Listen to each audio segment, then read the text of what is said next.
Ce tour d'horizon en images, laissez-moi vous présenter mes invités. Et quels invités! Bonjour à tous. Tout d'abord, merci d'être avec nous aujourd'hui pour ce mondial consacré à la responsabilité. Linda Jackson, bonjour. Vous êtes directrice générale de Peugeot. Soyez la bienvenue. Michel-Édouard Leclerc, bonjour. Vous êtes Michel-Édouard Leclerc, ça on le sait, on est d'accord. Et vous êtes aussi président du comité stratégique de Leclerc. Merci de votre présence. Thierry Blandinière, bonjour. Comment allez-vous Thierry? Alors, vous êtes CCE, mais vous n'êtes pas que CCE, vous êtes aussi directeur général d'Invivo, une union de coopératives agricoles. Et nous sommes connectés en direct avec New York et Pierre Lehmann qui nous attend. Pierre Lehmann, également CCE, si je ne me trompe pas, on est d'accord, mais aussi directeur général délégué et PDG d'Ipsos Amérique du Nord. Une table ronde donc tout en séduction, mais pour le coup la séduction, elle va être tournée vers les citoyens consommateurs, on est bien d'accord. Alors je propose qu'on commence avec New York justement. Pierre, vous êtes un spécialiste de l'étude des marchés et avant de se concentrer sur le défi de la séduction du citoyen français, j'aimerais qu'on élargisse un petit peu la perspective au niveau mondial. Qu'est-ce qui est en train de se passer, Pierre ? Vous savez, ce qui est intéressant, c'est de voir que même avant cette crise, vous aviez une majorité des consommateurs, des gens qui estimaient qu'il fallait quand même privilégier l'environnement par rapport à l'économie ou la responsabilité par rapport à l'économie. On avait ça très largement en Europe. C'est 3/4 des Européens pensent de cette manière, même une majorité d'Américains. Mais normalement, quand on a une grande crise comme ça, on a vu dans des crises précédentes, comme par exemple en 2008, que pendant un certain temps, les gens se replient sur leur job, les conséquences économiques, et donc on met un petit peu au deuxième plan les préoccupations écologiques, les préoccupations environnementales, les préoccupations sociétales. En fait, cette fois, c'est tout à fait le contraire qui s'est produit. Alors peut-être parce qu'en partie, c'est une crise d'une nature un peu différente, évidemment, qui n'est pas au départ une crise économique, qui est devenue en partie une crise économique pendant un certain temps, mais qui au départ était une crise sanitaire.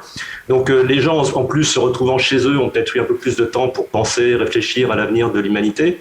Mais c'est vrai que ce qu'on a vu, et qu'on n'avait pas vu dans les crises précédentes, c'est que le taux, la proportion de gens qui estiment qu'il faut faire quelque chose, que si on ne fait rien, on va droit à un désastre, a augmenté de 5 à 10 points dans les grands pays, dans les 30 plus grands pays, avec des scores très élevés, par exemple en Chine. En Chine, plus 12 points. 90% des Chinois estiment qu'il faut faire quelque chose, sinon on va droit à un désastre. Et même les Américains, qui sont traditionnellement un petit peu à la traîne sur ces sujets-là, parce que l'économie chez eux, c'est roi, et puis parce que leurs politiques n'ont pas toujours été non plus d'un très grand leadership sur ces sujets, même les Américains ont vu ce taux augmenter de 7 points. Donc il y a 70% des Américains aujourd'hui qui pensent de cette manière également. Donc on est dans une situation intéressante où en fait des tendances qu'on voyait évidemment avant la pandémie ont été accélérées comme tant d'autres pendant cette pandémie, mais là un petit peu à l'inverse de ce qu'on avait connu dans des crises précédentes. Donc la crise, effectivement, sanitaire, économique, accélérateur de toutes ces prises de conscience, ça c'était pour le reste du monde. On va maintenant s'intéresser à la France et on va peut-être commencer avec vous, Linda Jackson. J'aimerais qu'on s'intéresse au secteur de l'automobile. Comment on relève ce défi de la séduction? Quels sont vos challenges actuellement? Oui, c'est une bonne question parce qu'effectivement, nous sommes, Peugeot, c'est une société globale, donc effectivement, nous sommes présentes en 130 pays, donc c'est vraiment international. Et aussi, on pense toujours que effectivement Peugeot vend les voitures, mais c'est pas que ça maintenant. C'est une expérience on vend, parce qu'évidemment il y a l'achat, mais après vendre tout ça. Et donc je pense on passe maintenant vers 3 choses pour le client. Il cherche une expérience émotionnelle, évidemment avec le produit et tout ça, mais il cherche quelque chose, on peut dire, le réalité économique. Ça va me coûter combien? Et la troisième chose qui est très importante, et c'est plus important maintenant après Covid, c'est évidemment cette expérience responsable. Donc effectivement, énergie efficiente, CO2, et c'est pourquoi, par exemple, nous avons poussé fortement notre stratégie d'électrification à partir de 2014, avant que nous avons parlé un petit peu de véhicules électriques, pour arriver évidemment aujourd'hui avec 70% de nos voitures avec une version électrifiée. Donc je pense on voit sur le marché automobile cette move entre produit vers expérience image, mais maintenant, évidemment, le CO2, c'est quelque chose qui est très important, et aussi pour la société aussi, parce que nous sommes beaucoup de questions sur carbon neutral et tout ça, donc on voit exactement la même tendance. Exactement, puis on aura justement une table ronde à l'issue de celle-là sur la décarbonation. Je vais juste dire à mon équipe qu'on va plutôt lancer le compteur, puisqu'on a 1 heure de débat, mais j'aimerais bien voir effectivement le décompte s'afficher. Merci beaucoup. Alors voilà pour le secteur de l'automobile, on va y revenir bien évidemment, et puis j'aimerais aussi que Pierre Lehmann s'exprime là-dessus, voilà, parce qu'il a quelques chiffres, je crois, à nous donner. Mais je voulais savoir, Thierry, Michel-Édouard, est-ce que ce que dit Linda Jackson... Ah, alors, qui veut commencer? Est-ce qu'on est dans le même... Honneur aux clients. le même ressenti? Je vous en prie, Michel-Édouard. Honneur aux clients. Merci de cette élégance, et je vous le renvoie. La crise particulièrement en France, mais évidemment ça s'observe sur les marchés déjà matures, occidentaux, américains, la crise a accéléré des demandes sociales qu'on aurait qualifiées hier de demandes de bobos, ou auxquelles auraient répondu les entreprises avec du greenwashing. C'était assez installé comme discours, et c'était assez binaire. Dans la réalité, pendant la crise, on a consommé un peu n'importe comment, on a stocké, surstocké, etc., c'est une parenthèse. Dans la réalité, la préoccupation sanitaire s'est insérée dans une demande sociale déjà de sécurité, de maîtrise de la consommation. Et au fond, on a gagné 5-6 ans, je pense, dans la prise de conscience qu'au fond, il faut non seulement manger mieux, mais se comporter mieux. Cette notion de responsabilité, elle n'est pas que dans l'interpellation aux entreprises ou aux hommes politiques. Le consommateur, aujourd'hui, a conscience qu'il peut jouer une carte très importante dans la manière de mettre tel type de carburant, de recycler, de mettre dans la poubelle et tout ça. Et donc nous devons y répondre. Et on va dire que, puisqu'on parle au conseiller du commerce extérieur français, on va dire que la France vient de donner un grand coup d'accélérateur à cette narration nouvelle du modèle alimentaire français, narration collectivement jouée à partir des états généraux de l'alimentation, moins de sel, moins de sucre, effet sur la santé, mais aussi information du consommateur. On a vu Yuka, mais c'est aujourd'hui le débat sur le Nutri-Score ou toute forme de labellisation sur le bien-être animal. C'est derrière le localisme ou le relocalisme, c'est pas tant l'aspect...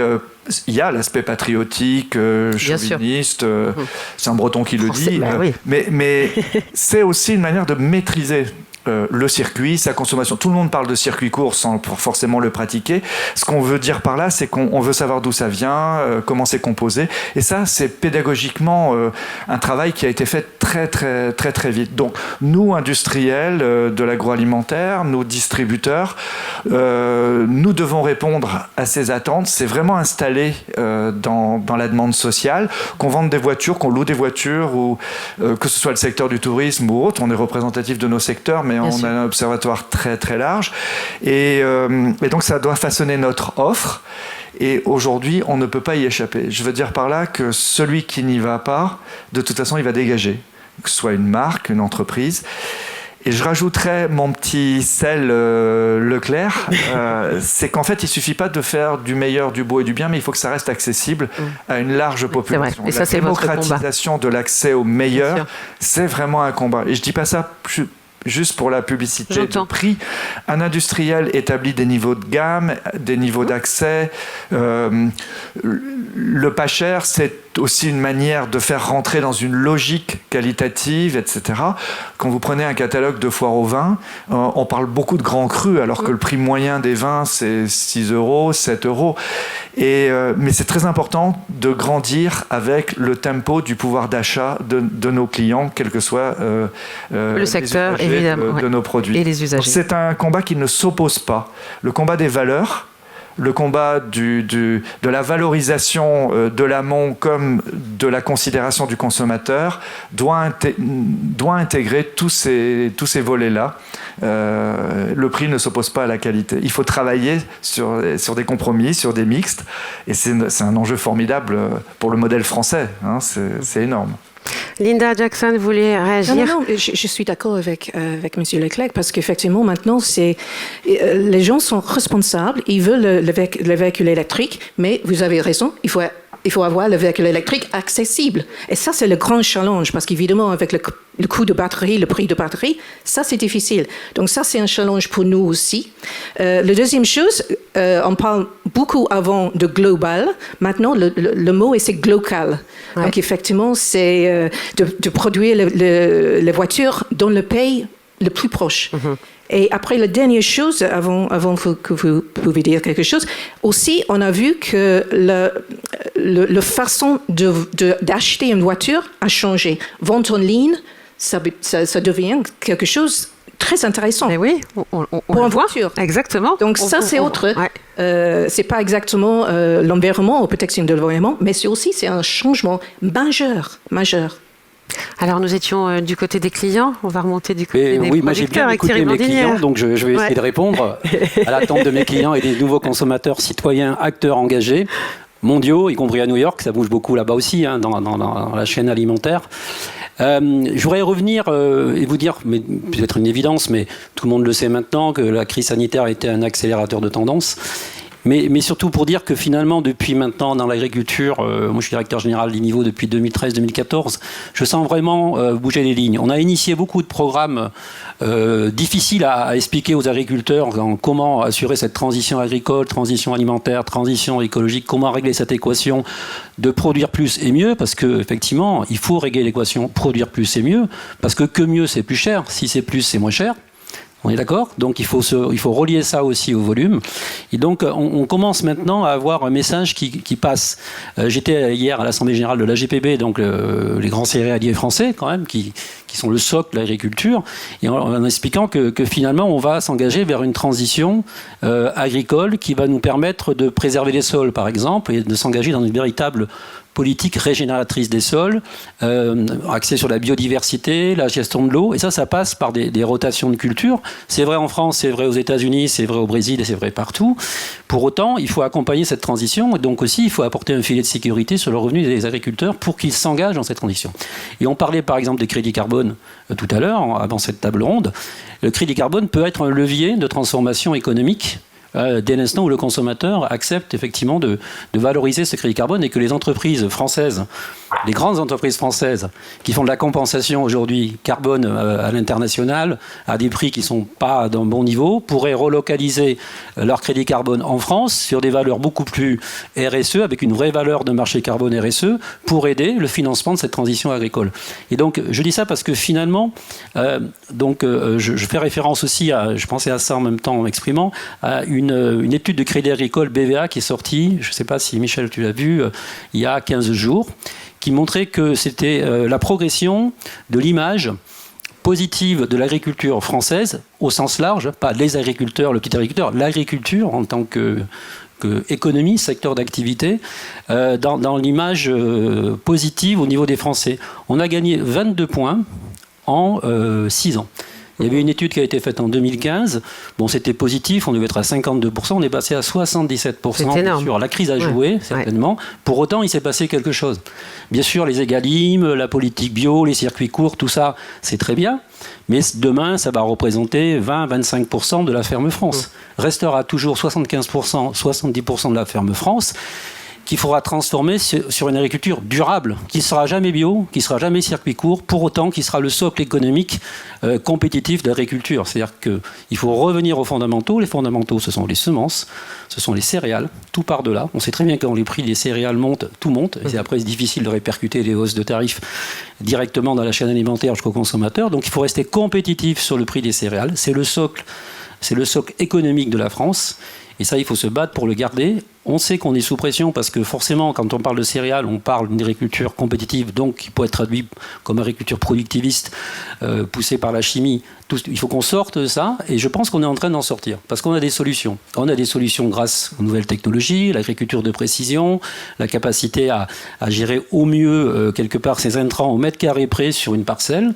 Et ça, c'est une économie aussi d'intrants. Donc, c'est une baisse d'utilisation de la chimie, c'est une baisse d'utilisation de l'eau, une meilleure utilisation de l'eau, une optimisation des sols. Et tout ça, demain, ça devrait être labellisé.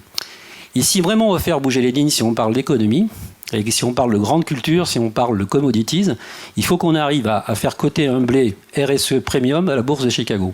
Parce que si on arrive à avoir suffisamment de flux au niveau international, puisqu'on parle au commerce extérieur, parlons international, et j'ai dit on va organiser des rencontres avec les grands joueurs, Cargill, ADM, etc., aux États-Unis, à Chicago. Est-ce qu'on peut faire coter un blé RSE à condition de définir qu'est-ce qu'un blé RSE? Et donc, quelque part, il faut qu'on ait ensemble, qu'on se mette d'accord sur des paramètres. Et donc, qualité des sols, engagement sur la lutte contre le réchauffement climatique, etc. Tout ça, ça doit être calibré. Et je vois aussi, je ne vais pas faire trop long, mais je vois aussi des startups aujourd'hui, par exemple une startup qui a été récompensée récemment, qui s'appelle GreenPack, qui permet d'avoir déjà un indicateur de valoriser la qualité des sols. Et ça, c'est hyper vertueux parce que, quelque part, l'agriculteur, s'il préserve ses sols, il aura une meilleure valorisation de son exploitation et de sa terre. Et ça sera un asset pour lui. Et donc, en même temps, il produira mieux. Et il répondra à la compétitivité des prix. Voilà. Alors, il faut qu'on rentre dans ce débat. Donc, je suis très heureux qu'on puisse en parler là. Mais bon, je sais que le chemin est long. Et la pente est raide, comme dirait Raffarin. Mais on va y arriver. Je pense que si on prend, par exemple, le secteur automobile, on a un exemple très intéressant qui devrait aider nos agriculteurs, mais le monde syndical, les leaders d'opinion, etc., à basculer sans trop de crainte. Bien sûr, il faut accompagner. Mais vous voyez, le secteur automobile, on a vécu pendant très longtemps sur cette idée d'un modèle allemand avec le diesel, c'était les meilleurs, et puis les marques comme BMW, Mercedes, tout nouveau riche, tout nouveau patron d'Inter, de Système U, tout ça se payait une voiture allemande. Oui, c'est voiture allemande. Aujourd'hui, s'acheter une Peugeot avec du design, avec je ne sers pas la soupe, mais vous voyez bien que en fait, ces marques qui étaient fondées sur une technologie, après l'affaire Volkswagen, tout le monde est en train de recréer aussi sa narration, et c'est les mêmes marques qui prennent ce virage, et vous l'avez dit, 60% de modèles avec de l'électricité chez Peugeot. Regardez d'où on vient, la rapidité avec laquelle ça va, et là on bascule, on nous parle d'hydrogène, on ne sait même pas comment nous, usagers, ça va fonctionner, mais vous voyez que on accepte que dans le secteur d'à côté, ça aille très vite. On accepte que le transport aérien, d'ici 20 ans, 30 ans, on va changer les engins, on va changer les moteurs. Et donc, oui, il faut dire, nous qui sommes gagnants aujourd'hui, il faut qu'on soit volontariste et qu'on exprime à notre agriculture qu'avec tout ce qu'on a et tous les talents qu'on a, on va être très bon dans les nouveaux modèles agricoles. Les Bretons ont certes gagné pendant 30 ans, les 30 Glorieuses, ils ont modernisé l'agriculture bretonne, d'ailleurs en s'inventant le modèle allemand, on s'est équipé en tracteur 3 marches, 4 marches, presque on défie les bosserons maintenant sur la hauteur des tracteurs. Mais voilà, aujourd'hui, sur une agriculture... D'ailleurs, il n'y a pas un seul modèle, il y a plein de modèles, il y a plein de compromis, et on est capable de le faire. Le truc, maintenant, c'est l'intergénération, et il faut accompagner financièrement, il faut accompagner la rémunération, et puis il faut. Mais le plan de relance, Bruno Le Maire, c'est quand même assez extraordinaire ce que la France fait pour la mutation de son économie. On se rend compte quand on est à l'étranger. Notre ami va nous le dire vu des États-Unis, aussi bien sur le plan social que sur le plan des soutiens à l'innovation et à l'appropriation de l'innovation, y compris par la génération précédente. Et donc, non seulement il faut avoir confiance, mais on a des atouts extraordinaires. Et moi, du haut de mon jeune âge et de 40 ans de travail dans la distrib, j'ai vu mes parents créer leur magasin sans savoir et sans apprendre. Ma mère, elle prenait les cours du soir de comptabilité. C'était une génération de petits commerçants qui ont appris la modernité chez eux, puis après ils ont appris la supérette, le supermarché. Carrefour est arrivé à créer des hyper, les hard discounters sont arrivés. Aujourd'hui Amazon arrive, même pas peur, on est capable. Regardez tous ces commerçants qui ont fait du click et collect pendant le confinement, la livraison, qui sont mis sur les plateformes de Deliveroo ou autres, même les restaurateurs sur les plateformes des distributeurs. Donc voilà, il faut que le discours politique accompagne tout ça, et il faut que nous, conseillers du commerce extérieur ou leaders sur nos secteurs, il faut qu'on accompagne cette mutation. Juste avec un petit bémol rapide sur l'agriculture, c'est qu'on est dans le vivant. Donc on a une volatilité en plus qui est liée au climat, au temps, à l'eau, et que c'est extrêmement compliqué de gérer tous ces paramètres, contrairement à l'industrie où bon, on peut maîtriser complètement sa production. Nous, on est dépendant du climat, de la pluie, du soleil dans le monde, et ça a des impacts sur le prix. Il faut maîtriser aussi la volatilité du climat, plus la volatilité des prix. Enfin, tout est un peu lié d'ailleurs. Et donc c'est moins évident d'embarquer aussi des milliers de personnes. Parce que nous, on parle à des milliers de personnes, à des TPE, en fait, des chefs d'entreprise qui sont les agriculteurs dans le monde entier, pour les aligner sur une politique, une trajectoire de transition agricole. Il faut le faire, mais c'est beaucoup d'énergie pour embarquer beaucoup de monde. Voilà. Pierre Lehmann, même pas peur, disait Michel-Édouard Leclerc, même pas peur de cette transformation.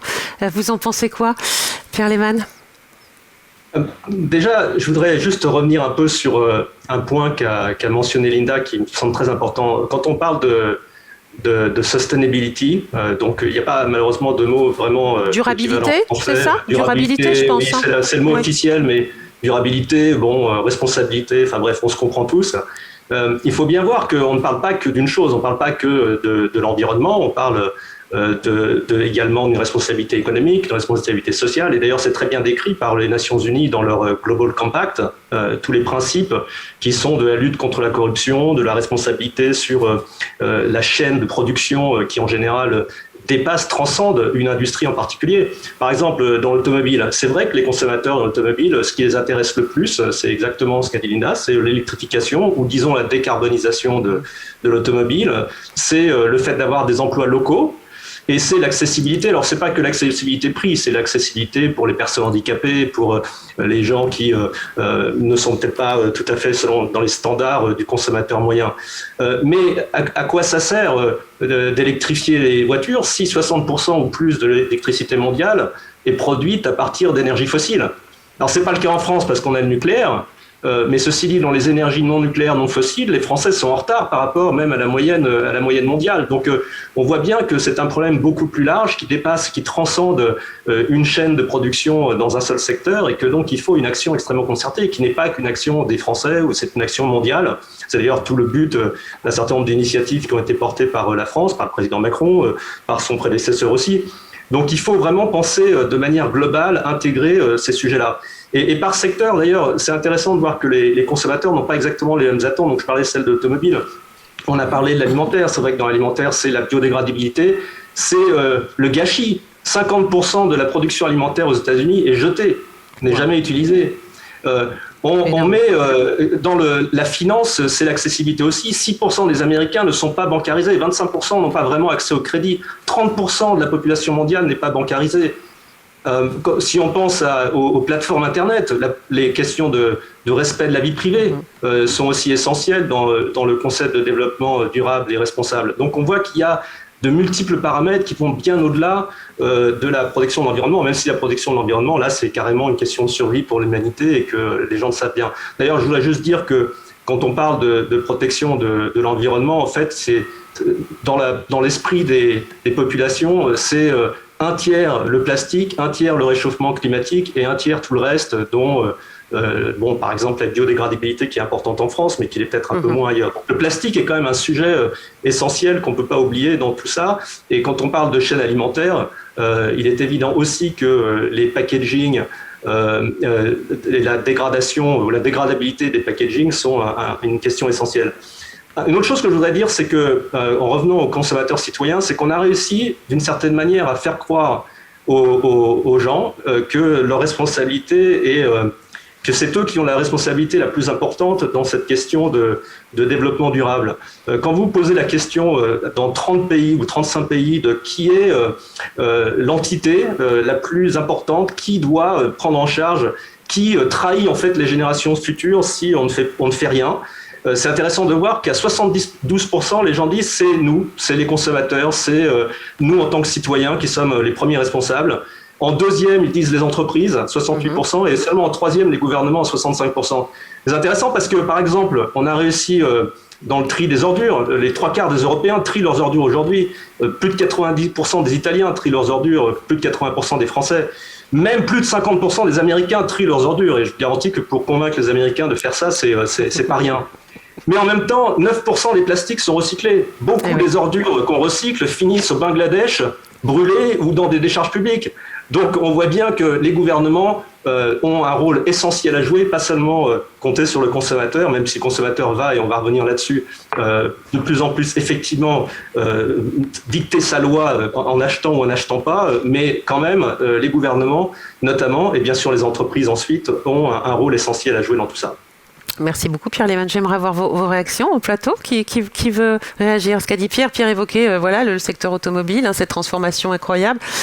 Et encore qui n'est pas finie. Je pense qu'on va aller vers des véhicules autonomes, certainement vers des parcs de partagés. C'est ça l'idée? Oui, je pense il y a un point que le monsieur a dit, qu'effectivement, il y a une différence, un écart de vitesse de ce changement, de cette transformation dans le monde. Donc, oui, nous sommes un petit peu concentrés sur la France, sur l'Europe. Et donc, on parle beaucoup dans le monde automobile de CO2. Donc, évidemment, le CO2 en Europe, c'est poussé par le gouvernement, par la European Union. Donc, effectivement, c'est ça. Donc, c'est pas... Au début, ce n'était pas le client qui a demandé le véhicule électrique. C'est vrai. Maintenant, ça change. Ça change. Mais au début, c'était poussé par la règle. Donc, il y a une vitesse qui est différente parce que, par exemple, quand on vient en Amérique du Sud, c'est pas exactement la même situation en termes d'électrification. Donc, effectivement, nous sommes obligés de continuer dans deux phases. Donc, ça, c'est la première chose, non? Oui, je suis d'accord avec vous. Il ne faut pas avoir une vision naïve du consommateur. Le consommateur, il a des valeurs, il a des aspirations, ça le travaille, et donc il nous faut lui fournir des offres compatibles avec ses aspirations. Et d'ailleurs, il n'y a pas un modèle, il y a plusieurs modèles. Nos offres sont en compétition. Et donc, moi, je suis d'accord avec le côté volonté d'accélération et tout, mais on voit bien dans la crise que si les gouvernements et si les États n'étaient pas intervenus, ne serait-ce qu'avec des plans qui n'ont... tout le monde réclamait des plans Marshall, là. On les a. Enfin, c'est les banques centrales, ce sont les États qui alignent. Les débats, même nous, chefs de secteur, même nous, avec notre capacité d'innovation, on fait avec la législation, avec la pression de la législation, avec les conventions internationales. On n'aurait peut-être pas été aussi vite. Vous voyez, donc nous devons être sur cette ligne-là.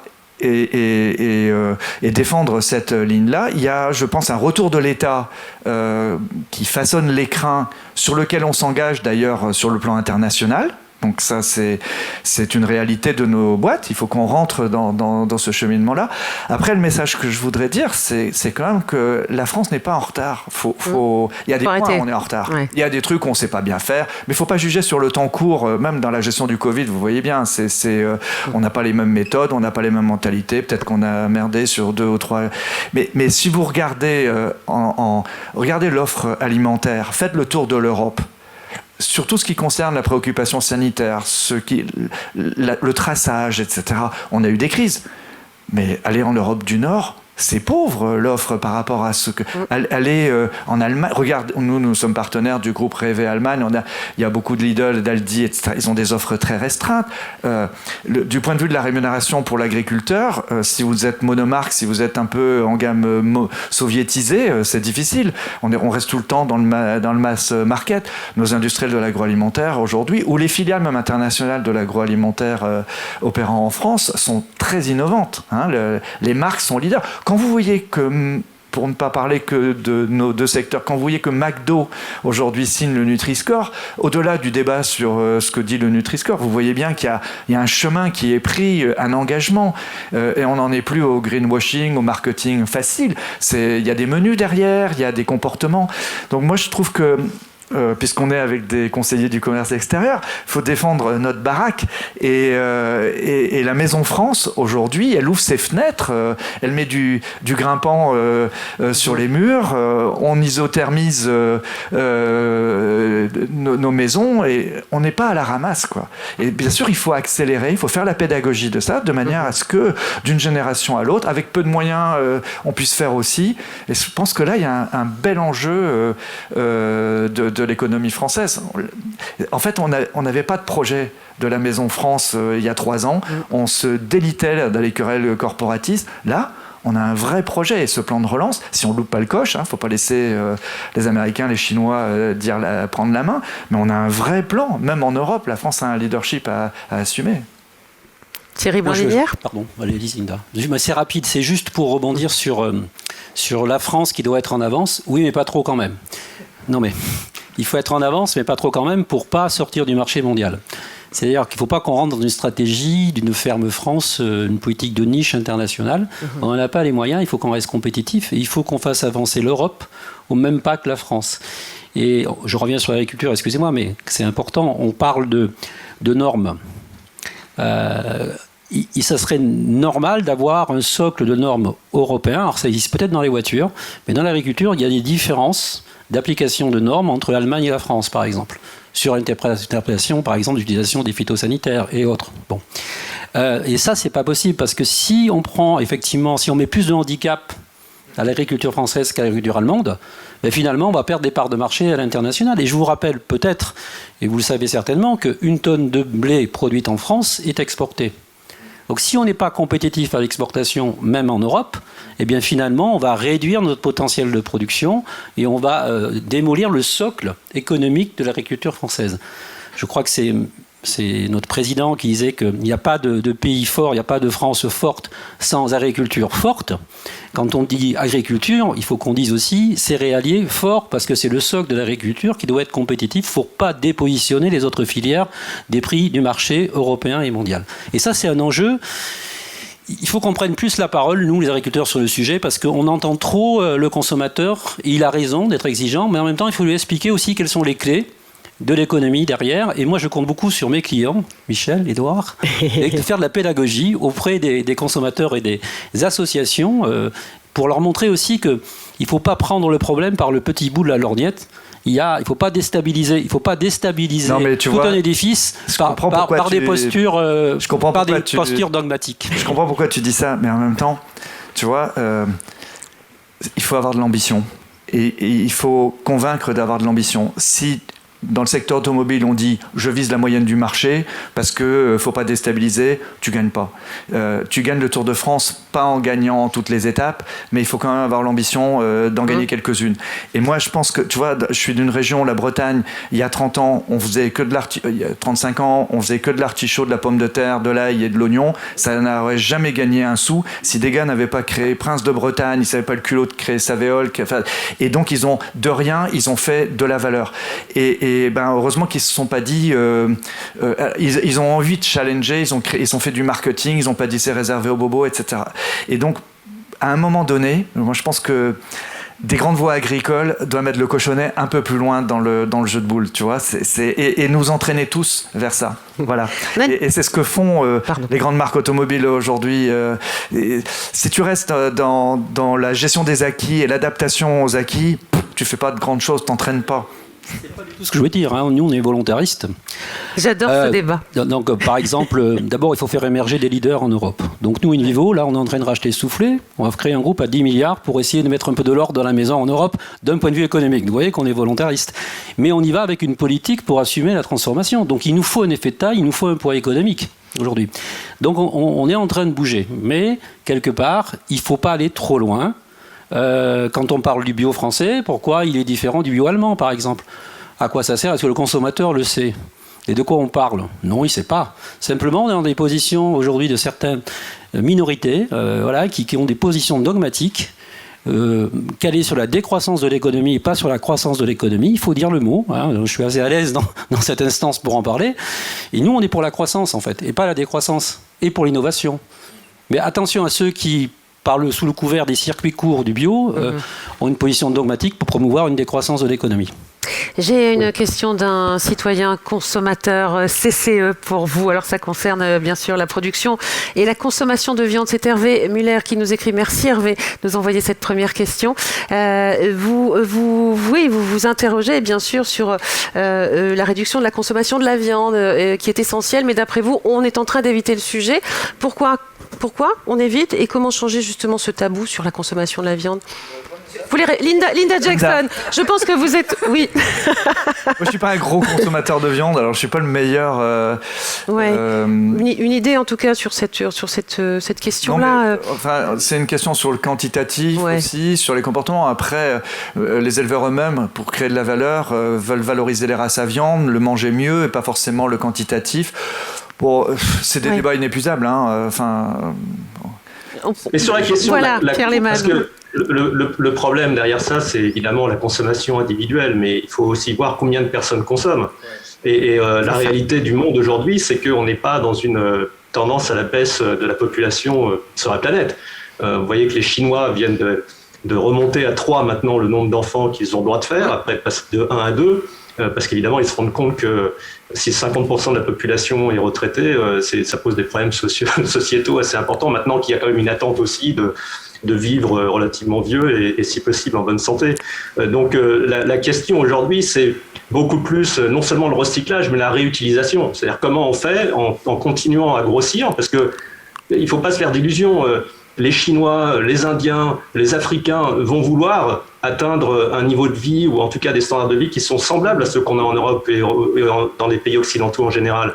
Donc de toute façon, avec cette augmentation de la population et le besoin de rattraper ou de réduire les inégalités entre pays et au sein des pays, la consommation sera difficile de la réduire. Donc la réalité, c'est qu'il faut la faire de manière plus responsable en réutilisant beaucoup plus. Il y a une grande attente dans l'électronique de réutilisation de composants, et évidemment dans la chaîne alimentaire, si 50% de la nourriture, de la production alimentaire américaine est jetée, on voit bien qu'il y a des sources d'optimisation possibles, même sans parler de faire de tout le monde des végétariens, des véganes. Sachant que, cela dit, c'est aussi une question de prix, mais aujourd'hui, quand on mange un steak vegan, franchement, je vous mets au défi, quand c'est bien fait, de sentir la différence avec un steak de bœuf. Oui, alors que moi, je ne suis pas du tout vegan, je vous le dis franchement. Mais vous avez apprécié ça. Bien fait. Alors, voilà, le problème, c'est que ça coûte $3,000 de faire un hamburger. Donc, on n'est pas encore au moment où les choses peuvent être faites avec un volume suffisant pour que les coûts soient acceptables, mais on y viendra. Et je suis tout à fait d'accord sur le fait qu'on ne peut pas demander à une filière ou à une entreprise de se rendre complètement non compétitive. Donc, c'est bien pour ça qu'il s'agit d'un problème global, multisectoriel, et que seuls les pouvoirs publics peuvent quand même impulser tout ça. Et Michel Edouard a raison de dire que beaucoup est fait, notamment en France. Cela dit, quand je regarde, par exemple, à la question « Est-ce que votre gouvernement a un plan un plan sur la sustainability ?» Il n'y a que 31% des gens dans le monde qui pensent que oui, 34% non, et le reste, ils n'ont aucune idée. Et c'est 24% en France et 18% aux États-Unis. Donc il y a encore un gros travail à faire pour que les plans qu'on a soient connus, compris par les populations. On en est très loin. Donc encore un gros travail à faire pour que ce soit compris par les populations. Et vous confirmez, Michel-Édouard Leclerc ? Oui, mais ce que nous partageons, c'est aussi le fait qu'on est d'accord, il y a toute religion a ses ayatollahs, tout porteur de projet peut être excessif, et donc on est bien d'accord. Je trouve que l'écologie est une chance, que cette prise de conscience est une chance, parce qu'au fond, ça nous donne ça donne la possibilité au capitalisme d'accélérer sa mutation, de reconstituer son offre. Et quand on parlait de destruction de valeurs schumpeteriennes, alors là, pour le coup, on nous annonce encore hier que toutes nos vieilles bagnoles rentreront plus dans Paris et tout. Donc, ce qu'on reprochait à Apple de nous envoyer nos téléphones à la casse, là, de toute façon, c'est clair, on voit bien, quoi. Hier, c'était hier, vous mettez en collection si vous voulez, et pour le reste, on repasse à des gammes nouvelles et ça repart. Et donc, c'est aussi une chance pour nos économies que de pouvoir comme ça reconstituer une offre sous l'obligation écologique. Et au fond, c'est des arguments en moins à développer, c'est des publicités en moins à développer. Et il faut transformer l'obligation de la norme en une positivité et être le premier sur quelque chose qui va se faire. C'est une manière de... Moi, je pense que l'agriculture française, elle n'a rien à craindre du point de vue de cette mutation. Bien sûr, il faut la financer, bien sûr, il faut financer la conversion, mais on a tous les éléments. On dit les Chinois vont chercher des terres riches, des terres rares en Afrique, et tout le monde dit nous aussi, il faut qu'on y aille. Enfin, c'est une manière aussi de constater peut-être notre inertie. Voilà. Mais les Chinois, ils vont chercher les terres agricoles, on les a, nous. On les a sous le pied, et on a des terres riches, on a des terres rares, et donc on peut les réexploiter aussi d'une autre manière. Et au fond, je suis d'accord que le modèle unique, c'est pas le bio, mais chaque région française en a sous le pied, et a de la valeur sous le pied qu'elle n'exploite pas. Si vous vous posez la question, combien vous connaissez de marques de viande, combien vous connaissez de marques de légumes, et comment voulez-vous fidéliser sur un marché des personnes s'il n'y a pas ce type de repère. Donc vous voyez bien qu'à l'intérieur même de notre offre, on a à parler aux consommateurs, pas simplement de monsieur machin du local. Nos groupements peuvent développer des relations de fidélité, des arguments qualitatifs qui vont justifier des rémunérations supplémentaires, qui vont valoriser des territoires. Faut pas avoir peur. Faut pas avoir peur. Le vignoble l'a fait. Le vignoble l'a fait. Il y a 40 ans, quand je suis rentré en centre Leclerc, un centre Leclerc brûlait du côté de Carcassonne, et un mammouth aussi, et les chais de Monsieur Doumingue, parce qu'on vendait de la piquette, le cours du vin entraînait tout le monde vers le bas. Et aujourd'hui, il n'y a plus de cours du vin publié dans le journal Sud-Ouest ou l'Indépendant de Perpignan. On produit plus de vin. Personne ne connaît le cours du vin ni le prix du vin. On vend des flacons, on vend des étiquettes, des châteaux, des labels, des AOC. Voilà, tout ce travail, la Ferme France, elle a intérêt à le faire. Et si elle ne veut pas que ce soit des normes, ça peut être des propositions privées de valorisation de ce travail. Je le dis un peu à la hache, mais on a sous le pied tout ça. Mais moi, je suis d'accord que la Ferme France, c'est les Fermes France, et on a la chance d'avoir une diversité d'agriculture qu'il faut préserver. Il y a du local, il y a du global, ça a été dit. Donc il faut booster ce modèle économique qui est très différenciant dans le monde. On est un pays unique au monde dans l'agriculture pour ça, riche de cette diversité. Pour autant, l'innovation hors coût, c'est le débat d'hier avec le ministre de l'Agriculture, n'est pas suffisante. Il faut parler de compétitivité, de garder ce socle compétitif. Et pour ce faire, il faut qu'il y ait des normes européennes. Et quand on exporte, notamment, qu'on arrive à pouvoir importer avec les mêmes contraintes des produits, quelque part, le même cahier des charges que quand on exporte. Il y a des clauses miroirs. Et je crois que c'est un vrai sujet aujourd'hui qu'il faut mettre sur la table au niveau européen, de dire, écoutez, moi je veux bien dans les négociations avec les États-Unis exporter des céréales qui sont RSE, mais en contrepartie, j'importerai du soja brésilien RSE. Et du coup, vous allez voir que ça va changer. Mais ça, c'est quand même le rôle des pouvoirs, des politiques publiques. C'est le rôle de l'Europe, c'est le rôle des rapports, des négociations entre États, de créer ce terrain de jeu qui nous manque. Linda Jackson, vous souhaitiez réagir ? Je pense que vous avez raison. Donc, effectivement, il faut avoir les mêmes règles partout. C'est pourquoi exactement pour l'automobile et le CO2, etc. en Europe, effectivement, c'est les mêmes règles pour tout le monde. Donc, il n'y a pas de différence. Donc, je pense que ça, c'est très important. Pour revenir à votre point, je pense, nous, comme constructeurs, nous avons une responsabilité pour expliquer un petit peu le changement, la transformation. Pour le véhicule électrique, il faut expliquer pourquoi. Pourquoi il faut passer à la diesel électrique? Pourquoi? Quel est le souci? Quelle est la contrainte? Donc, je pense, nous aussi avons une responsabilité pour faire ça et pour communiquer plus sur la technologie de la France. Je suis anglaise, donc je peux dire ça. Vous avez des technologies. En France, nous avons le niveau de start-up. Nous avons chez PSA, chez Stellantis maintenant, un nombre de start-up français qui poussent les technologies. Mais franchement, on ne communique pas. Pas beaucoup. Donc je pense que ça, c'est une question de communication aussi. Votre expérience le prouve. Ce qui est en train de se passer dans l'industrie auto. La compétitivité, c'est évidemment important, surtout quand on produit la même chose que l'autre. Le jour où on produit le même poulet au Brésil et en Bretagne pour le marché du Moyen-Orient, on est foutu. D'accord ? Donc, ce que je veux dire, c'est que quand LDC fait du label rouge, du bio, du grain à la ferme et de la RSE, eh bien, il a plus de chances de créer de la valeur et de tenir sur le marché. Il n'est pas d'abord dans la compétitivité, il crée son marché, il ouvre ce marché. On ne dit pas des choses si contradictoires tous les deux, mais votre propre réussite chez InVivo, c'est pas d'avoir fait de la préservation de valeur, de la préservation de parts de marché, c'est d'avoir su innover pour être premier sur les nouveaux marchés. Quand vous êtes premier sur un nouveau marché, c'est comme Amazon, quoi. Si on attend qu'il applique les mêmes normes que nous, on est foutu entre le temps. Donc voilà, moi ce que j'ai, le groupe Leclerc, on est des indépendants, on est des anciens ploucs de province. On est né de rien et aujourd'hui on fait 12% de notre chiffre d'affaires sur le digital. Si on avait attendu que les normes, les mêmes normes que les autres et tout, on serait pas là, tu vois. Et donc, je sais que tu penses la même chose, mais c'est important que aussi les agriculteurs entendent un discours qu'en changeant de modèle, il y a aussi des modèles gagnants et pas simplement en se battant pour le financement le plus long possible du modèle qu'on a, quoi. Je pense qu'on partage la même vision, on est d'accord. Après, quand on parle par exemple des poulets, je prends juste ça parce que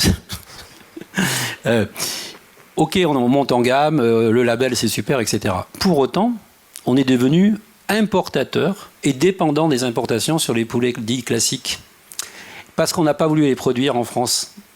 Alors, est-ce que ça peut être une stratégie ? Encore faut-il que, quand on parle de souveraineté française, nous l'assumons collectivement. C'est quand même ça la réalité du marché du poulet aujourd'hui. Pourquoi ? Parce que les Bretons et d'autres ont désarmé, parce que pour des normes ou par des investissements ou des aides, etc. Je comprends très bien. Et aujourd'hui, le poulet, il ne vient pas forcément du Brésil, il vient d'Allemagne, il vient d'Europe du Nord. Et il a un label UE, et il est plus compétitif. Et nous, on n'a plus ces marchés, on ne les produit plus en France. Moi, je taquine un peu, mais c'est quand même la réalité. On est d'accord ? Oui, mais donc il faut taxer le mauvais poulet, taxe carbone et tout ça, mais il faut produire du bon poulet. Nos consommateurs veulent du bon poulet. Chez Peugeot, les salariés, ils veulent du bon poulet. Et donc, on va pas dire... Non, mais évidemment. Tu vas pas dire, on va continuer à vendre du moyen poulet ou du bas de gamme, poulet. Parce que les Allemands en font. Non, voilà.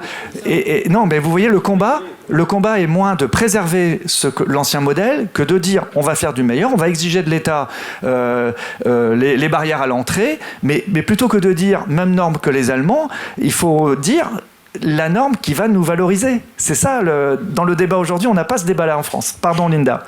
Alors, Linda, je vais vous donner la parole, mais en parlant de poulet, enfin, de mauvais poulet, je pense, alors, naturellement, au gaspillage alimentaire. Je pense à plein de choses en ce moment, de toute façon, mais je vous dis ça parce qu'on a une question, bien évidemment, dans CCE, qui avait envie de se mettre en relation avec nous. C'est une question vidéo, je crois, c'est ça ? C'est Olivier qui est avec nous. Et Olivier, il voulait vous interroger sur le gaspillage alimentaire. C'est vrai que Pierre Lehmann l'a évoqué, on en reparlera également. Une préoccupation des Français, puis il y a une loi qui a même été votée sur ce gaspillage alimentaire. C'est à vous, mon cher Olivier. Bonjour, vous nous appelez d'où ? Bonjour, donc je vous appelle de Nantes, du sud de Nantes, à Vertou pour être plus précis. Vénard. Et donc c'est un sujet qui me passionne. D'ailleurs, j'en ai fait mon métier puisque je commercialise des produits bio sur les réseaux spécialisés en Europe. Et c'est vrai qu'il y a une question qu'on se pose toujours quand on parle de gaspillage alimentaire, c'est se dire pourquoi est-ce qu'on est toujours contraint finalement par ces DLUO, donc ces dates limites d'utilisation optimale, qui font qu'en effet, il y a du gaspillage puisque dans les magasins, on est obligé de garantir une date et que passé cette date, la marchandise est jetée. Voilà. Donc, qu'est-ce qu'on peut faire pour que ça change ?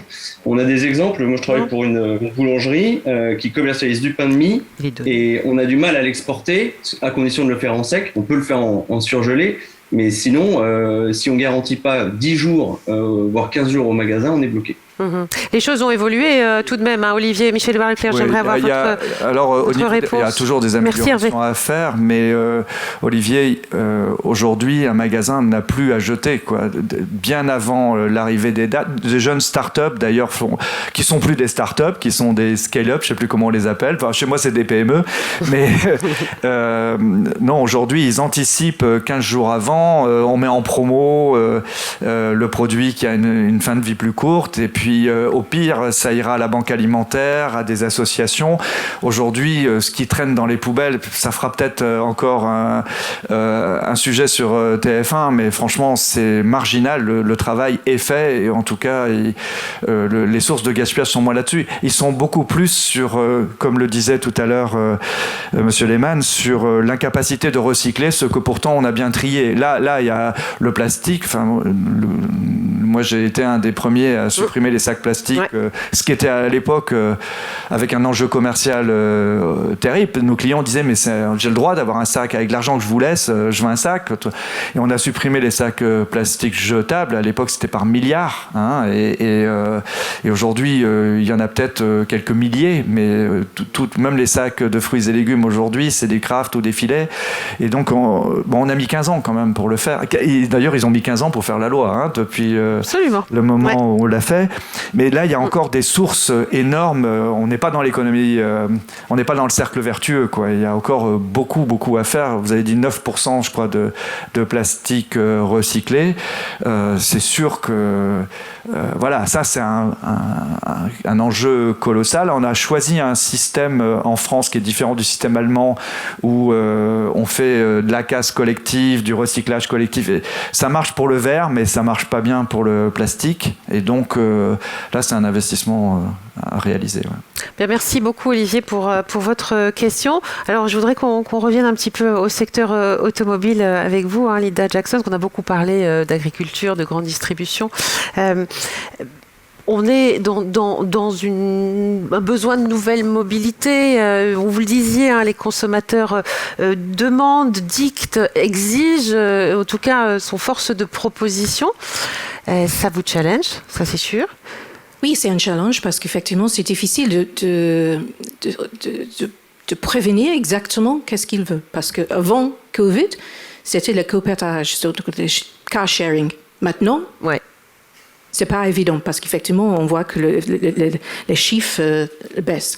C'est en baisse. Donc, ça, c'est la première chose. Donc, après, c'est clair, aujourd'hui, on a vu quelques enquêtes, effectivement, les gens cherchent la mobilité. Toujours la mobilité, mais il n'y a pas une grande différence entre... Il n'y a pas beaucoup de gens qui disent « je ne veux pas acheter une voiture ». Peut-être dans la grande ville, Paris et tout ça, mais à la campagne, non, parce que c'est pas évident. Besoin, c'est pas évident. C'est un besoin. Mais c'est clair, dans les grandes villes comme Paris, Londres, etc., ils ont besoin d'une voiture. Donc, effectivement, tous les constructeurs et nous-mêmes, Peugeot, nous sommes en train de transformer par vendre les voitures, de fournir la mobilité. Fournir la mobilité, peut-être acheter une voiture, peut-être louer une voiture, peut-être louer une voiture pour un jour, une heure, ou quelque chose comme ça. Et donc, ça, c'est le changement, je crois, de l'accès à la mobilité. Et donc, ça, c'est le changement. Donc, on change d'un constructeur qui produit, qui construit, qui fait simplement la voiture. Et maintenant, c'est comment on peut fournir un système, une 360 degrés écosystème de mobilité. Et ça, c'est le changement. Mobilité, changement, agilité. C'est mobilité, changement. Évidemment, l'électrification, ça joue un grand rôle dans ça. On se voit, Linda. Il faut qu'on se voit, Linda, parce que aujourd'hui, je crois beaucoup à ce que vous venez de dire. Donc, j'emmène mon enseigne à fond là-dedans. On a 30 000 véhicules en location. Les jeunes aujourd'hui hésitent à acheter une voiture. Ils tardent à passer leur permis de conduire.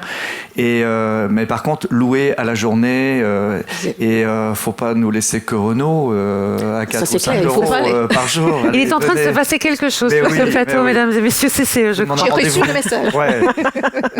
Ça fait plaisir. Alors, est-ce que New York a reçu ce message et comment New York le comprend, mon cher Pierre Lehmann? Qu'est-ce que vous avez à nous dire? New York, la ville de New York, évidemment, ça ressemble pas forcément au reste du monde. C'est vrai. Non, moi, je crois, effectivement, on a aujourd'hui un petit peu l'immédiate suite de la pandémie. Donc, il y a encore des soucis sur de safety, de santé, est-ce que c'est dangereux ou non de prendre un Uber, de partager une voiture avec quelqu'un d'autre, donc on a encore un petit peu ça. Puis il y a aussi dans l'automobile aujourd'hui des difficultés dans la supply chain, hein, sur les composants électroniques en particulier, qui fait que aujourd'hui, si vous allez chez un car dealer aux États-Unis, vous allez voir des parkings vides, tout simplement parce qu'ils n'arrivent pas à produire leurs véhicules tant qu'ils n'ont pas retrouvé un accès aux composants électroniques comme ils avaient avant. Bon, mais cela dit, moi je crois beaucoup à l'économie du partage. Je pense que quand on regarde les jeunes générations, en effet, il y a des grandes différences entre les générations X, c'est-à-dire les gens qui ont moins de 25, 26, enfin moins de 30 ans aujourd'hui, on va dire, les générations Y jusqu'à 42, 43 ans, et puis les autres générations. Il y a vraiment de grandes différences, et l'attente de protection de l'environnement, le besoin de sociétés plus responsables, évidemment beaucoup plus fort dans ces jeunes générations qui savent très bien que ça va être de leur vivant quand même qui vont voir les conséquences très graves de ce qui a été fait jusqu'à présent. Donc il y a une grande différence et moi je crois beaucoup que la notion de partage va être plus importante qu'elle l'a été. Et puis c'est aussi, en tout cas dans les pays développés, le statut n'est plus forcément lié à la possession. Le statut est lié au fait de pouvoir bénéficier d'un service. C'est ça, à la carte. Le statut, ça peut être d'avoir un Uber qui est plus rapide, plus beau, où je peux avoir une Tesla et non pas une voiture, excusez-moi, hein, c'est pas pour dire du mal des autres constructeurs, mais enfin, une voiture électrique, voilà, je veux dire une voiture électrique, plutôt qu'un modèle, voilà, plutôt qu'une BMW, disons du mal de nos amis allemands. Voilà, dont on parlait des voitures allemandes des années 70. Voilà, le statut change dans les pays développés, mais maintenant, si vous êtes en Inde, si vous êtes au Vietnam, si vous êtes peut-être même en Chine, c'est pas tout à fait la même chose non plus. Donc, il y a encore cette idée que la voiture est quand même un signe de statut social. De posséder des objets, posséder une maison, c'est un signe de statut social. Donc, les choses peuvent être un petit peu différentes entre les différents marchés. Mais dans les pays occidentaux, effectivement, je suis assez convaincu que l'économie du partage et le statut vont être trouvés différemment. C'est pourquoi j'ai dit qu'il faut basculer, et je sais pas, on fait exactement ça, basculer vers la mobilité. Fournisseur de mobilité et pas un fournisseur effectivement d'acheter une voiture. Donc, c'est exactement ça. Mais c'est toujours cette vitesse, cette différence, cet écart de vitesse entre la région. Donc, effectivement, il faut jouer ça aussi. Thierry Blandinière. Moi, je m'interroge sur la distribution un petit peu parce qu'on est distributeur. Michel Edouard, je ne sais pas si vous savez qu'on a Jardiland, Gamme Vert, des petits distributeurs, hein, donc on est modeste. Hein, mais bon. Ça va. Mais en fait, on se pose beaucoup de questions sur le modèle économique demain de la grande distribution en France et dans le monde. Et aux États-Unis, moi j'ai été frappé, la dernière fois que j'étais à New York, c'est de voir, je ne sais plus dans quelle avenue, tous ces magasins qui étaient fermés quelque part et de voir plein de cartons Amazon sur les trottoirs. Et je me dis, qu'on parle de disruption, est-ce que là, il ne se passe pas quelque chose dans les grandes villes par rapport au commerce ? Et comment nous, vieille économie qui doit se transformer, on doit pouvoir résister à ces grandes places de marché mondiales qui récupèrent toutes les données quelque part. Et comment nous, on peut, je ne sais pas si Walmart s'est transformé aussi pour résister à Amazon suffisamment, ou Kruger avec Microsoft et tout ça, ce que j'avais vu aux États-Unis. Je crois qu'on parle de la même chose. Et qu'est-ce qui se passe en France, qu'est-ce qui se passe en Europe, et comment on sort par le haut de ces entreprises qui sont valorisés à des niveaux incroyables, ça leur donne des effets de levier incroyables, donc des moyens financiers incroyables pour disrupter le modèle. Et nous, on est en résistance. L'omnicanalité, multisupport, enfin tout ça, Jean-Michel Edouard, vous connaissez par cœur. Il y a quand même une réponse à apporter. Il ne faut pas être en résistance. Il faut prendre le marché. Lâcher prise. Il faut être devant. Et on est capable de faire. Moi, je suis un ancien universitaire qui est tombé dans le monde du carrelage, de supermarché. Il y a 10 ans, j'ai des propriétaires de magasins qui pourtant avaient investi beaucoup de sous dans l'hypermarché, qui ont un jour découvert qu'Auchan avait amené en France la notion de drive et qu'ils ne l'exploitaient pas. En 10 ans, on a monté des drives à travers toute la France, sans toutes ces normes pour demander l'autorisation des magasins, et aujourd'hui, à coût de 30 ou 40% de croissance par an. Et aujourd'hui, le drive, chez nous, c'est des millions de consommateurs qui, avant de se déplacer, regardent, choisissent les différents types de canaux, et ils nous ont appris, et nous avons appris à anticiper Amazon plutôt que de lui résister. Et aujourd'hui, Amazon, quand il va devoir livrer Paris avec le pouvoir d'achat qu'il y a à Paris, il va le faire. Mais quand il va vouloir venir nous concurrencer à Concarneau chez moi, je vous assure que le Leclerc de Concarneau, il aura maîtrisé ses outils logistiques pour résister à Amazon, et il aura la promesse commerciale en plus, et l'image du terroir en plus. Donc, c'est vraiment... dans l'économie française, il faut qu'on se développe, il faut qu'on soit... qu'on redevienne pionnier. Il y a plein de pionniers chez nous, il faut leur donner la main, il faut les suivre. Sortons de la notion de défense. Les lignes Maginot, ça ne tient pas. Je voudrais juste dire bien sûr, Pierre. Une précision, parce que c'est vrai qu'on a un peu l'idée qu'aux États-Unis, Amazon domine tout. Alors c'est vrai qu'Amazon réussit très très bien aux États-Unis, mais surtout dans le cloud, enfin c'est pas juste le commerce.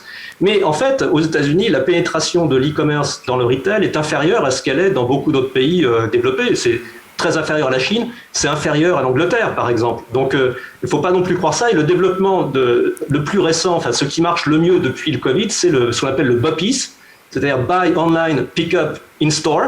Et donc, on voit les gens commander sur Internet, mais aller chercher leur paquet sur le trottoir, ce qui donc combine un peu le besoin de sécurité sanitaire, mais aussi finalement c'est pratique. On commande et puis on va chercher au lieu d'aller faire la queue, de se promener partout dans les rayons. Voilà. Donc il y a une adaptation, une innovation ici qui a très très bien fonctionné de ce point de vue-là et qui n'est pas du tout négatif pour le commerce physique. Alors on va prendre une dernière question avant de conclure cette table ronde. Je crois qu'on aurait pu tenir des heures et des heures avec vous tous. Et c'est vrai que le débat est passionnant, les échanges le sont aussi. Elle est pour Linda Jackson. C'est une question de Anne Duverger qui dit: avez-vous remarqué, Linda, des changements de comportement de consommation depuis le début de la crise dans le secteur automobile? Oui, on l'a évoqué. Hein. Oui. Donc, effectivement, il y a 3 grands éléments. Le premier, c'est la croissance de vente de véhicules électriques. Donc maintenant, chez Peugeot, moyenne, c'est 18%. Donc 18% de nos ventes sont les véhicules électriques. Ça, c'est 5 points plus que l'année dernière. Ça, c'est la première chose. Deuxième chose, c'est la vente en ligne et le rendez-vous en ligne pour la prévente, livraison chez vous. Ça, c'est une demande qui est plus importante maintenant. Et le troisième, c'est évidemment, nous avons une croissance de part de marché, mais c'est grâce à le créer de valeur. Donc, les clients sont plus ils cherchent la valeur, ils cherchent quelque chose qui est effectivement dans le sens pour l'achat. Donc, effectivement, c'est ça. Donc, je pense que les 3, électrification, vente en ligne, rendez-vous en ligne, tout ce qu'on peut faire en ligne, et pas aller dans un concessionnaire. Et le troisième, c'est ils cherchent la valeur, ils cherchent la raison pour laquelle ils ont décidé d'acheter quelque chose à Leclerc ou quelque chose, un Peugeot, par exemple. Bien. Alors, il nous reste quelques petites, pour très peu de minutes, j'aimerais entendre chacun votre mot de la fin. Michel-Édouard Leclerc. J'ai trop parlé. Je voudrais juste poser une question à Linda du point de vue de la consommation. Quand on va dans la rue, les voitures, elles sont presque toutes grises. Je sais que ce n'est pas vrai au niveau de la production, mais qu'est-ce qui fait que la couleur, ça ne prend pas? En tout cas en France. Sur le parking de supermarché... Noir, blanc, gris, un peu gris. bleu. Alors voilà, gris. Qu'est-ce que ça dit du statut de la voiture ou de nous? C'est une bonne question parce que c'est différent par pays, franchement. Mais en France, oui, c'est gris. Mais ça, c'est la demande du client. Mais si on regarde toutes les campagnes de tous les constructeurs à la télévision, ils sont tous la voiture rouge, vert, etc. pour attirer les clients. Mais après, le choix du client, c'est gris ou noir. Et donc, je pense que je ne sais pas pourquoi en France, c'est gris et noir. C'est ça, pour passer un petit peu plus inaperçu, pour ne pas trop se démarquer. Gris, c'est plus valorisé, je ne sais pas, mais franchement, c'est différent. On dit que c'est moins salissant en général quand on prend une voiture grise. Oui, mais si c'est pour ne pas paraître, et en même temps qu'on achète une voiture haut de gamme, c'est assez étonnant. Donc je ne sais pas ce que ça dit de nous. Bien. Vous pensez que c'est pas le producteur, c'est nous. Mais c'est aussi lié avec la valeur résiduelle aussi, donc c'est la revente. Et dans la revente après, donc effectivement, évidemment, il y a beaucoup de gens qui achètent un véhicule d'occasion et ils ont besoin de quelque chose. C'est plus difficile de vendre un véhicule d'occasion qui est en rouge.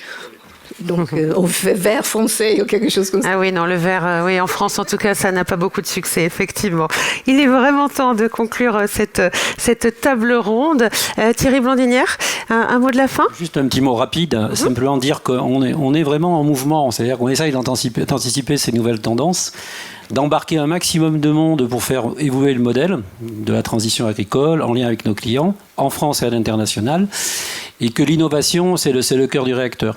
Et l'innovation, c'est le digital, mais c'est aussi trouver des nouvelles recettes, des nouvelles compositions de produits, s'adapter en permanence, l'adaptation, se réinventer. On est dans ce mouvement-là, c'est les messages qu'on passe dans l'agriculture en France, en Europe et à l'international. Quand on se déplace, c'est exactement les mêmes messages qu'on attend. Il faut se dire qu'on n'est pas tout seul à parler comme ça. Mondialement, tout le monde est dans cette logique de transformation. Quand on parle du steak végétal, c'est d'abord à New York que ça a démarré, donc avec des grands groupes comme ADM qui ont financé, avec McDonald's derrière.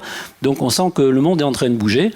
et que donc, je m'adresse aux CCE qui sont partout dans le monde, défendre l'agroalimentaire français, la ferme France, c'est aussi vous donner les armes pour pouvoir parler de nous en bien et de dire qu'on est en capacité de répondre à ces attentes. Merci voilà. Thierry Blandinière. Linda Jackson? Oui, donc effectivement, pour moi, il faut être agile aujourd'hui. Le monde est chaotique, donc effectivement, il faut être agile, il faut innover, il faut adapter et il faut prendre le pari aussi. Donc ça, c'est le message pour moi. Michel-Édouard Leclerc. Alors, je ne voulais pas clôturer, mais permettez aux Bretons de dire qu'après ce débat et avec les invités qui vont suivre, je pense qu'on a des raisons d'être fiers, d'être français, et c'est un Breton qui le dit. Merci beaucoup. Et puis on va donner le dernier mot à notre ami Pierre Lehmann, qui est à New York en ce moment. Alors Pierre, oui, non, j'ai dit que je pensais que les gouvernements doivent en faire beaucoup plus, même s'ils en font déjà beaucoup, et notamment les Français, mais c'est un problème très important, très difficile à régler, il faut faire plus. Et pour les entreprises, pour les chefs d'entreprise, je pense qu'il faut bien garder en tête que d'une part, il faut réconcilier la position qu'on prend et son positionnement, ce que Michel-Édouard Leclerc fait admirablement bien depuis toujours. Il faut aussi respecter le triptyque de pertinence, authenticité et résultat quand on parle de développement durable. C'est fini l'époque où on pouvait prendre des positions et espérer que les gens allaient nous croire comme ça sur parole. Il faut démontrer qu'on fait, qu'on produit, et il faut communiquer sur ces résultats. Et puis, il faut être sincère parce qu'aujourd'hui, c'est plus possible de convaincre, notamment sur les réseaux sociaux, qu'on est sincère quand on ne l'est pas. Donc voilà, il faut croire à ce qu'on fait et le communiquer le mieux possible. Merci beaucoup Pierre Lehmann, c'était un plaisir d'échanger avec vous. On vous dit à très bientôt, bonne continuation à New York. C'est encore le matin là, non ? Vous êtes, il est quelle heure ? Tout à fait, je vais commencer ma journée après ce super débat, donc je suis en pleine forme. Merci beaucoup, c'est un plaisir et merci pour votre dynamisme. Merci à vous Linda Jackson d'être venue nous voir. Merci à Michel-Édouard Leclerc et Thierry Blandinière. C'était un vrai plaisir de partager cette table ronde sur cette thématique de la responsabilité et puis bien sûr de cet engagement auprès des citoyens pour cette séduction, cette reconquête. Et puis tout de suite, je vais vous proposer de vous mettre à l'honneur juste après le jingle.